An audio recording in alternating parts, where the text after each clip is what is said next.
आपको जान के बहुत हैरान होगी कि हमारे पूरे बॉडी में 72 से 75% सिर्फ पानी होता है।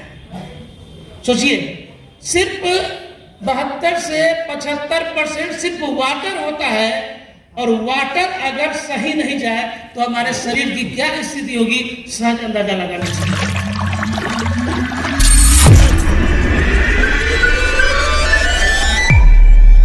आज हमारा टॉपिक है जल ही जीवन है। तो इंपॉर्टेंस ऑफ वाटर, जल का क्या महत्व है, पानी का क्या महत्व है हमारे जीवन में, आज वो चीज हम देखेंगे कुछ तथ्यों के साथ।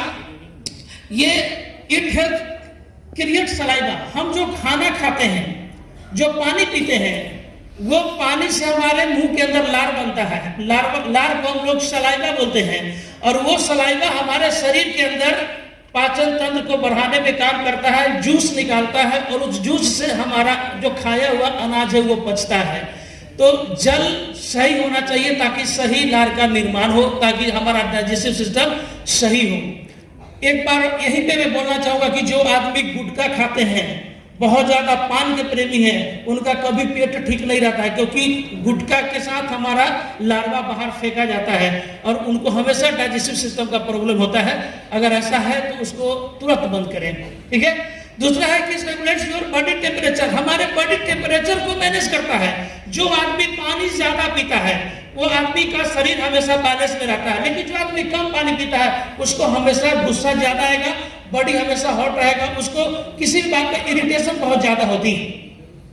It protects your tissue, spinal cord and joints, अगर पानी शरीर में अच्छा जाता है, बेनिफिट पानी जाती है तो जॉइंट पेन कम होगा, स्पाइनल कॉर्ड हमारा सही रहेगा, टिश्यू जो जिससे हमारा सेल बनता है वो हमारा सही रहेगा। आगे बढ़े, इट्स हेल्प प्रिवेंट कॉन्स्टिपेशन, जो आदमी 3-4 लीटर पर डे पानी पीते हैं, सही पानी पीते हैं, उनको कभी कब्जियत नहीं हो सकता है, उसका जो स्टूल है वो बिल्कुल फ्रेश होगा, कॉन्स्टिपेशन उनको नहीं होगा, यानी कि कब्जियत की समस्या नहीं होगी। आगे बढ़ते हैं, जब कॉन्स्टिपेशन हो जाएगा तो क्या होगा, उनको देखते हैं कि उनको पाइल्स का प्रॉब्लम हो जाता है, गैस का प्रॉब्लम होता है। पानी प्रॉपर पीना चाहिए, 3 से 4 लीटर पर डे, वो भी शुद्ध पानी। इट एक्ट्स इन डाइजेशन, पाचन तंत्र में हमारा बहुत सारा रोल पानी का अच्छा होता है। It helps with nutrient absorption, जो मार्केट से या घर में हरी साग सब्जी खाते हैं, फ्रूट्स खाते हैं, मटन चिकन खाते हैं, उसको एब्जॉर्ब करने में पानी का बहुत बड़ा रोल है। अगर वो प्रॉपर पानी नहीं जाता है मेरे बॉडी में तो उसका फुल बेनिफिट आपको नहीं मिलता है। It helps fight and illness, बीमारी को लड़ने में हमारा शरीर को सहायता करता है पानी, इसलिए पानी का सेवन बहुत जरूरी है। ये मैं आपको इंपॉर्टेंस वाटर का बता रहा हूँ। It improves blood oxygen circulation, हमारे शरीर के अंदर जो ऑक्सीजन का सर्कुलेशन होता है इसमें पानी का बहुत बड़ा रोल है, ठीक है। Human body consisting of 75% of it, और हमारे शरीर के अंदर आपको जान के बहुत हैरान होगी कि हमारे पूरे बॉडी में 72 से 75% सिर्फ पानी होता है। सोचिए, सिर्फ 72 से 75% सिर्फ वाटर होता है, और वाटर अगर सही नहीं जाए तो हमारे शरीर की क्या स्थिति होगी सहज अंदाजा लगा लीजिए। इसलिए वाटर को जल ही जीवन बोला गया है, ठीक है। चलिए आगे बढ़ते हैं। How much should your drink, पानी हमें कितना पीना चाहिए और किन किन सोर्सों से मिलता है, इसके बारे में थोड़ा सा फैक्ट जानते हैं कि people get about 20% of their daily water intake from food. हम जो खाना खाते हैं, कुछ भी चावल लें, दाल लें, मटन ले, चिकन ले, फ्रूट्स ले, 20% पानी मुझे बॉडी को वहां से मिलता है।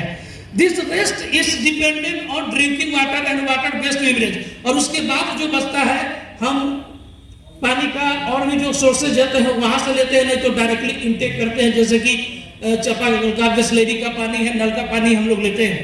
So ideally main would consume about 3.0 liters of water from beverage and women about 2.12 liters from beverage, यानी कि पर डे कम से कम अगर देखा जाए तो एक आदमी को, पुरुष को कम से कम 3 लीटर पानी पर डे लेना चाहिए, और महिलाओं को कम से कम 2.2 लीटर लेना चाहिए मिनिमम। इसको आप इंक्रीज भी कर सकते हैं, बढ़ा भी सकते हैं, ठीक है। अगर हार्ड वर्क करने वाले हैं तो पसीना ज्यादा निकलेगा तो आपको ज्यादा बढ़ाने की भी जरूरत है। इस बात को हमेशा याद रखिएगा कि पूरे बॉडी में 3 भाग आपका सिर्फ पानी से होता है, बाद बाकी हड्डी और मांस काम करता है। 75% वाटर ज्यादा जरूरत है। ठीक है, चलिए आगे बढ़ते हैं। The truth about the drinking water. अब ड्रिंकिंग इतनी इंपॉर्टेंट है, ड्रिंकिंग वाटर मेरे लिए, हमारे लिए, आपके लिए, सभी के लिए, लेकिन इसका क्या फैक्ट्स है, अब एक नजर उस पर डालते हैं। तो our drinking water today far from being pure contents of 100 deadly commercial chemicals. एक खतरनाक बात कि जो हमारे पीने का पानी है, आवर ड्रिंकिंग वाटर, आज के समय में कम से कम 200 केमिकल हमारे पानी में मिला होता है। 200 केमिकल, ये बहुत ही खतरे की बात है, बहुत ही सोचनीय बात है। 200 केमिकल, आप समझिए 75% वाटर बॉडी में कंज्यूम होता है, पानी पार्ट है, और उसमें 200% केमिकल, 200 तरीके का केमिकल जाता है। अब देखिए कहां से। जॉन आर्चर की एक बुक है, उनके अनुसार, जॉन आर्चर फॉरेन राइटर है, उनके बुक के अनुसार अगर आप देखेंगे तो द वाटर यू ड्रिंक, वो पानी जो हम आप पीते हैं, हाउ सेफ इज इट, क्या ये सेफ है? क्या क्वेश्चन है उनका कि हम जो पानी पीते हैं क्या वो सेफ है? उसका क्या कहना है कि first an estimate of 60,000 tons, यानी कि 60,000 टन लीटर पानी of 50 different chemicals being deliberately added annually to water worldwide. पूरी दुनिया में 60,000 टन लीटर ऐसा है कंज्यूम किया जाता है जिसमें 50 तरीके का केमिकल मिला होता है। पूरे दुनिया की बात बोल रहे हैं, वर्ल्ड वाइड। अब देखते हैं कि ये इंडिया वाइज क्या है। The drinking water facts India, वो तो मैंने वर्ल्ड वाइड बोला था। अब ये आप देखें कि इंडिया वाइज क्या है। तो ये वाटर एक्ट रिपोर्ट इन 2016 रैंक 2016 के अनुसार, 2016 की ये रिपोर्ट है।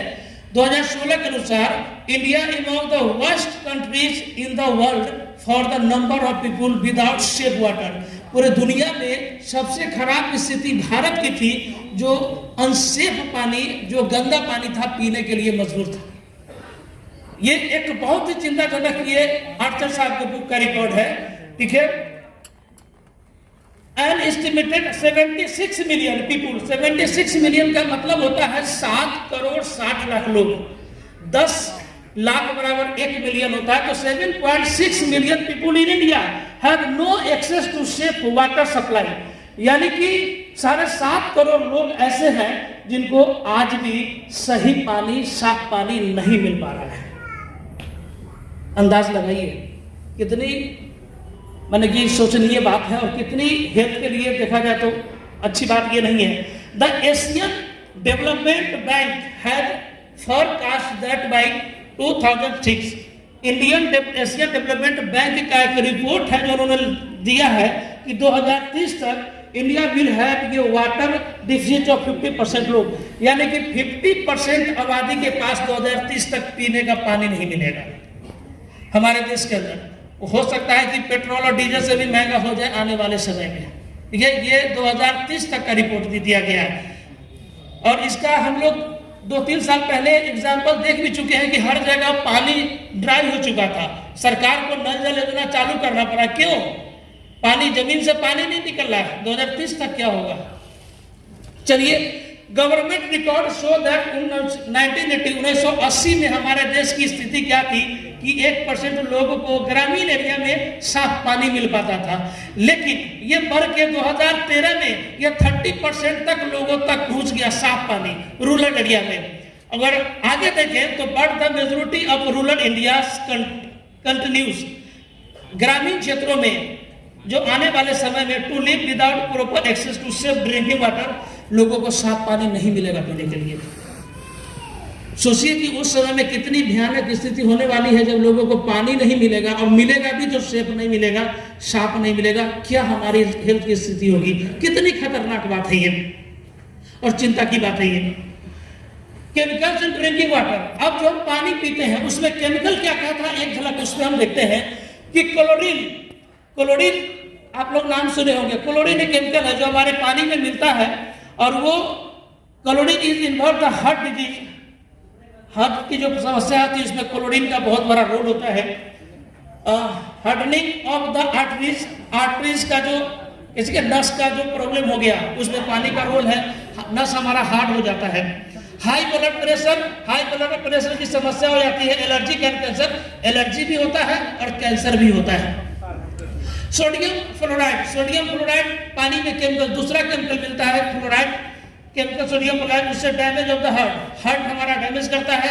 लंग्स यानी कि फेफड़ा, liver have long term negative effects on the enzyme products and the efficiency of the immune system। यानी कि पानी से हमारा लंग्स, फेफड़ा भी खराब होता है, कमजोर होता है और हमारे बॉडी पे नेगेटिव असर पड़ता है, हमारा जीवन वहां से बीमारी की तरफ चल पड़ता है। लेड यानी कि शीशा, हमारे पानी में शीशा भी पाया जाता है। imposes risk to the nervous circulatory and digestive system। Nervous system का प्रॉब्लम, सर्कुलेटरी सिस्टम और डाइजेस्टिव पाचन तंत्र का प्रॉब्लम भी पानी के कारण होता है। ये मैं बता रहा हूँ कि केमिकल का क्या असर होता है। और इनऑर्गेनिक मिनरल्स में आप देखेंगे तो मिनरल्स हमारे इन ऑर्गेनिक मिनरल्स पे बहुत चीज आता है जो हमारे बॉडी पे उसका निगेटिव प्रभाव पड़ता है, जिसमें अगर कुछ चीज को मैं आपको बोलूं तो ज्वाइंट पेन होना, बोन्स को, नर्वस सिस्टम, आर्टरीज का, दांत का, किडनी का, लीवर का, सबका समस्या हो रहा है और आज हर घर में हो भी रहा है। रीजन क्या है? 75% वाटर इनटेक करते हैं और उसमें केमिकल मिला होता है और जाने न जाने में ये सारा समस्या हमारे शरीर के अंदर आता है। इसीलिए कहा गया है जल ही इसीलिए जीवन को समझना बहुत जरूरी कि जल का कितना रोल है। चलिए आगे बढ़ते हैं।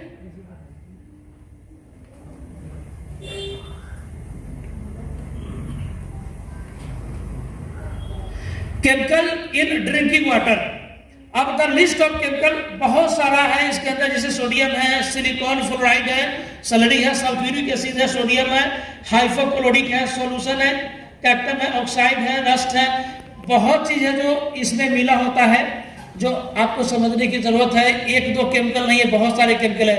थोड़ी देर पहले मैंने आपको बताया कि 200 chemical 60,000 ton all over India में मिला हुआ है। यहाँ तो मैंने कुछ आपको बताया है, ठीक है। Are you having RO water? तो अब है कि आपके पास क्या आरओ वाटर है? क्योंकि आज हर घर में लोग आरओ को प्रमोट कर रहा है कि सेफ पानी है, सेफ वाटर है, आरओ का पानी पी रहे हैं, आरओ का पानी पी रहे हैं, वेरी गुड, अच्छी बात है। आरओ का पानी पीना बहुत अच्छी बात है क्योंकि केमिकल वाले चीज से तो बहुत बेहतर है। अब आरओ का फैक्ट जानते हैं। आरओ का मतलब क्या होता है थोड़ा समझिए। Reverse osmosis. रिवर्स का मतलब क्या है? पानी तो वही है जो जमीन से लेते हैं, धरती माता से पानी निकालते हैं, टंकी में स्टोर करते हैं, आरओ मशीन में डालते हैं, केमिकल निकाल देता है, पानी हमारे पास एकत्रित जमा करके देता है, बैग बॉटल में भर के हमारे पास पहुंचाता है। केमिकल खत्म, लेकिन पानी से, लेकिन उसमें प्रॉब्लम क्या है, इसको देते हैं। तो reverse osmosis is one of the most trusted methods of purifying water at home. Reverse osmosis का प्रोसेस जो है पानी को शुद्ध करने का सबसे फेमस और सही तरीका आरओ सिस्टम के जरिए पानी मिलता है, वो हमें ये हम लोग को मालूम है। सम criticism of RO purification claim that RO purified water is not suitable for your health because of mainly two reasons। वो पानी रिवर्स ऑस्मोसिस होकर मेरे आपके पास आ गया, सेफली पहुंच गया, लेकिन इसमें कुछ क्लेम्स है, इसमें कुछ परेशानियां हैं। ये परेशानियां क्या है उसके हम समझते हैं कि इसके दो चीज जो है हमारे हेल्थ पे बुरा असर डालता है आरओ का पानी। पहला है RO purification removes all essential minerals from water. RO जो है हमारे पानी से इसेंशियल जो मिनरल्स है उसको बाहर कर देता है, और मिनरल जब शरीर से बाहर निकल जाएगा तो आपको ना कैल्शियम मिलेगा, ना मैग्नीशियम मिलेगा, ना मैग्नीज मिलेगा, ना फास्फोरस मिलेगा। इसके अलावा और भी कुछ जो सिर्फ पानी से ही मिलने वाला था, वो काजू किशमिश बादाम मुनक्का से नहीं मिलेगा, वो पानी से ही मिलने वाला जो था वो आपको नहीं मिलेगा। और जब नहीं मिलेगा तो शरीर में उसकी डिफिशियंसी होगी, और जब डिफिशियंसी होगी तो उसके कारण जो बीमारी होना है वो आपको हो जाएगा, उसका इलाज कहीं नहीं मिलेगा, ठीक है। तो पहला ये कारण है कि इसेंशियल मिनरल्स पानी से निकल जाता है। दूसरा, RO purification reduces the pH level of water. अब क्या है कि जब मिनरल्स निकल जाता है तो पानी का पीएच मान भी घट जाता है, और पीएच मान पानी का होता है 7, जो वो अनबैलेंस्ड होकर 7 से कम हो जाता है, जिसके कारण है कि पानी एसिडिक हो जाता है। और जब एसिडिक पानी हमारे शरीर में जाता है तो गैस बनना, ज्वाइंट का कमजोर होना, बीपी लो होना, लीवर में स्टोन होना, किडनी में स्टोन होना, छाती में जलन होना, वोमिटिंग होना। अगर बच्चे हैं तो बच्चे का हड्डी कमजोर होना, बच्चे का माइंड कमजोर होना, बच्चे का मसल्स कमजोर होना, सब शुरू हो जाता है, क्योंकि उसमें एसेंशियल मिनरल्स नहीं होता है और उसका पीएच मान 7 हो जाता है, कम हो जाता है। ये जो समस्या बनी होती है आरओ के वाटर में। चलिए आगे बढ़ते हैं। अब एक ग्राफ मैं आपको बता रहा हूं, ये देखिए, मोस्ट टैप वाटर, ये 7, पानी का जो 7 होता है ये पीएच मान होता है, ठीक है। हाइड्रोजन का लेवल होता है मॉलिक्यूल का, उसको 7 होता है, एक मिनिमम माने कि एवरेज होना चाहिए 7। लेकिन अगर 7 से जैसे 6, 5, 4, 3 to 1 के तरफ आएगा तो वो पानी आपका एसिडिक होएगा और ये पानी आपको पीने के लायक नहीं होगा। एसिड यानी कि एसिड हमारे शरीर को नहीं चाहिए, हमारे शरीर को चाहिए अल्कलाइन। जैसे एसिड को सीधा बात समझिए, अचार खाते हैं, खट्टा होता है, अचार शरीर को फायदा करता है कि नुकसान करता है? नुकसान करता है। नुकसान करता है, क्योंकि वो एसिडिक होता है। लेकिन आप कद्दू खाते हैं, कद्दू खाते हैं, घिउरा खाते हैं, क्या ये सर पचता है आसानी से कि पचने में दिक्कत होती है? आसानी से पचता है। ऐसे गैस बनता है? नहीं बनता है। तो वो कद्दू अल्कलाइन हो गया, अचार एसिडिक हो गया। तो पानी में भी यही होता है कि पानी का पीएच मान जब 7 से बिलो आएगा, नीचे आएगा, तो दैट इज द एसिडिक और it is not better for my health, ठीक है। But it is increase 7 to 8, 9 plus अगर जाएगा तो ये अल्कलाइन हो जाएगा और ये the fact for human body, इंसान के लिए वो बेहतर है, ठीक है। अब इसको भी हम आज आपको करके दिखाएंगे। अब इसी वक्त मैं आपको दिखाऊंगा, आगे फिर इसका बेनिफिट बताऊंगा। इसको पानी को अल्कलाइन कर सकते हैं और उसमें मिनरल को भी ऐड कर सकते हैं। इतना जबरदस्त प्रोडक्ट आईएमसी ने भी लॉन्च किया है जिसका कोई जोर नहीं है, जिसका कोई सामना करने वाला नहीं है और हमारे जीवन को बदलने वाला ये प्रोडक्ट, हमारे जीवन को निरोग करने वाला ये प्रोडक्ट है। इतना जबरदस्त है जिसका नाम है alkaline mineral drop. 2 problem RO में था कि अल्कलाइन नहीं था और मिनरल भी नहीं था, लेकिन आईएमसी ने एक बेहतरीन प्रोडक्ट लॉन्च किया है जिसका नाम है मिनरल ड्रॉप।